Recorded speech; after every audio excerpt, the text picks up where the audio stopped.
Assalamualaikum warahmatullahi wabarakatuh. Perkenalkan, kami dari kelompok 1, yaitu dengan anggota Ahna Faiza, Nuriska Rahmaneini, Anas Wahabi, dan Inyoksan Soldi akan menjelaskan tentang pemikiran sosial dari Al-Ghazali.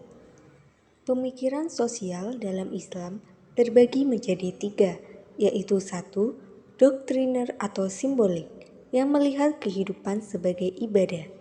2. Rasional, yang mencoba mencari substansi, makna, atau nilai-nilai mendasar dari ajaran dan perilaku sosial dalam masyarakat Islam. 3.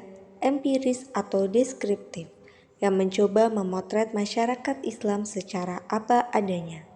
Adapun pemikiran sosial dari Al-Ghazali yang kami bahas dalam video ini termasuk dalam jenis pemikiran sosial doktriner. Sebelumnya, mari berkenalan dengan Al-Ghazali.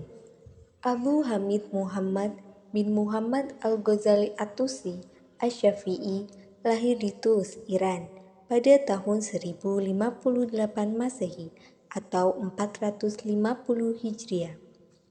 Meski lahir dalam keluarga miskin, ayah Al-Ghazali memiliki cita-cita tinggi untuk putranya.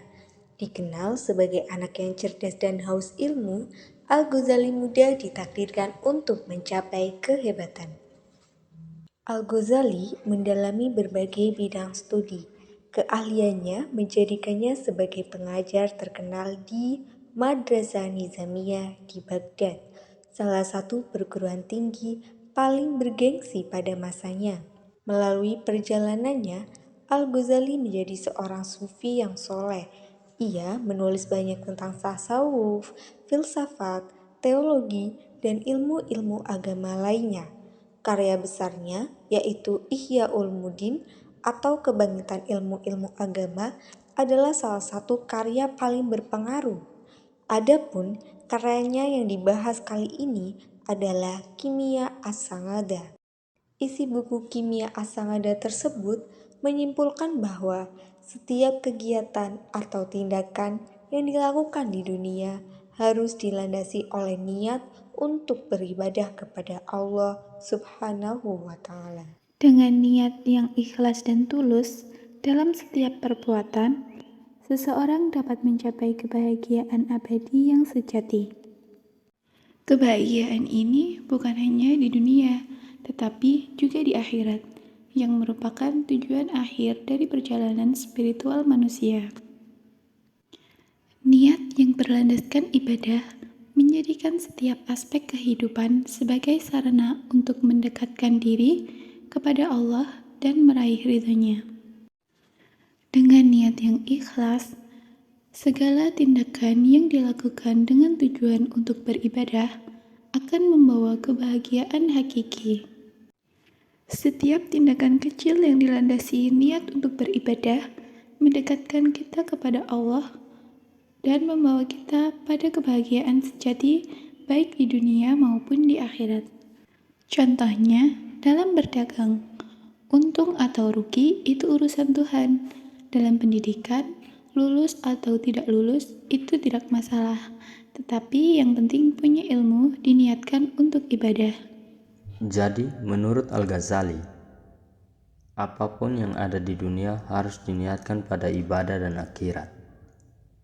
Orang hidup itu sekedar menjalankan tugas. Sukses atau tidaknya bukan menjadi hal yang paling penting. Selanjutnya, kami akan membahas secara detail bab-bab yang tertulis dalam buku Kimia As-Sa'adah.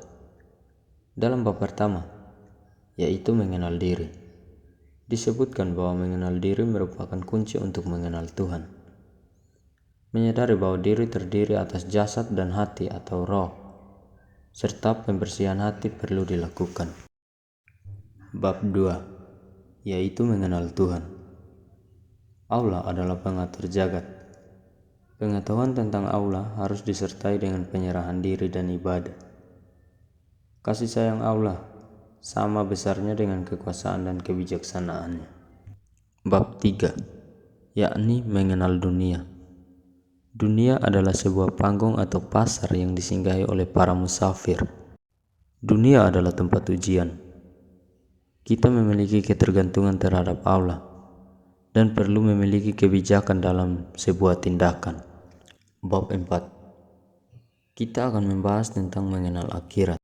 Akhirat adalah tempat pencapaian akhir, fase yang lebih penting dan abadi dalam perjalanan spiritual manusia dibandingkan dengan kehidupan dunia.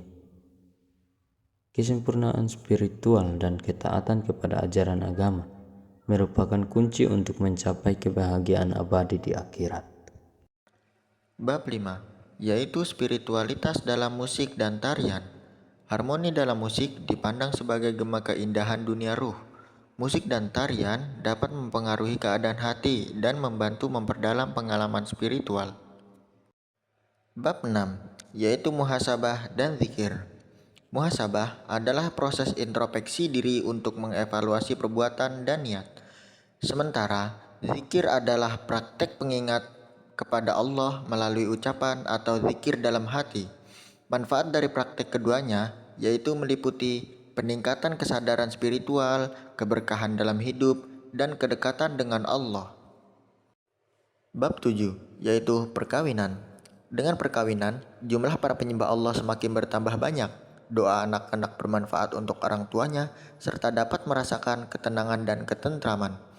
Di sisi lain, perkawinan juga memiliki kerugian, yaitu apabila gagal dalam memperlakukan keluarga dan bila urusan keluarga memalingkan seseorang dari mengingat Allah. Terlepas dari itu, seseorang harus mencari pasangan yang bisa menjaganya di dunia dan di akhirat. Bab 8, yaitu cinta kepada Allah. Kesempurnaan manusia tercapai jika cinta kepada Allah memenuhi dan menguasai hatinya.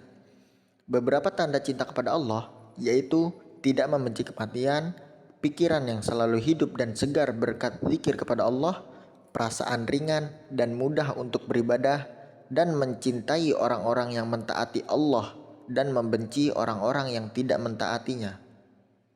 Demikian dari kami, semoga apa yang disampaikan bisa bermanfaat. Terima kasih. Wassalamualaikum warahmatullahi wabarakatuh.